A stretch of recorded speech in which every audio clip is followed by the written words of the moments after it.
या न्यूज बुलेटिनचे सहप्रायोजक आहेत गोकुळ.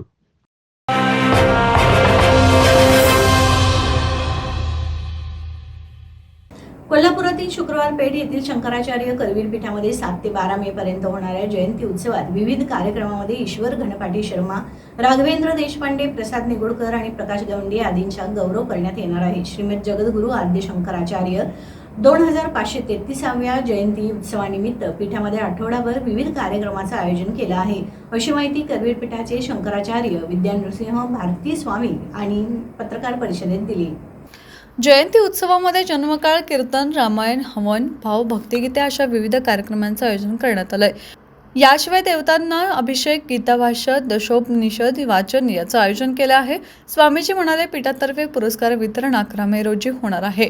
या पुरस्कारामध्ये वैदिक पुरस्कार वाराणसीचे ईश्वर घनपाटी, सांस्कृतिक पुरस्कार हैदराबाद येथील दोर्बल शर्मा, धाराशिवमधील कीर्तनकार पुरस्कार राघवेंद्र देशपांडे, कोल्हापूरचे वैदिक पुरस्कार प्रसाद निगुडकर, सामाजिक गौरव पुरस्कार प्रकाश आनंदराव गवंडी, मुळाच्या महिला कीर्तनकार पुरस्कार मानसी बढवे, होतकरू विद्यार्थी पुरस्कार जालना येथील यज्ञानंदन कस्तुरे, आळंदीचे वेदार्थ जोशी, उत्कृष्ट शासकीय कर्मचारी पुरस्कार मुंबईच्या वैभवी अभय तापके यांना सन्मानित केलं जाणार आहे.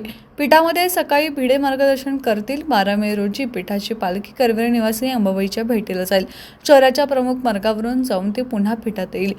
त्या अगोदर दुपारी 12 वाजता महाप्रसादाचं आयोजन केलं आहे. महाप्रसादाने इतर कार्यक्रमांचा भक्तगणांनी लाभ घ्यावा असं आवाहन स्वामींनी केलंय. कार्यवाह शिवस्वरूप भेंडे, विश्वस्त अवधूत देशपांडे उपस्थित होते.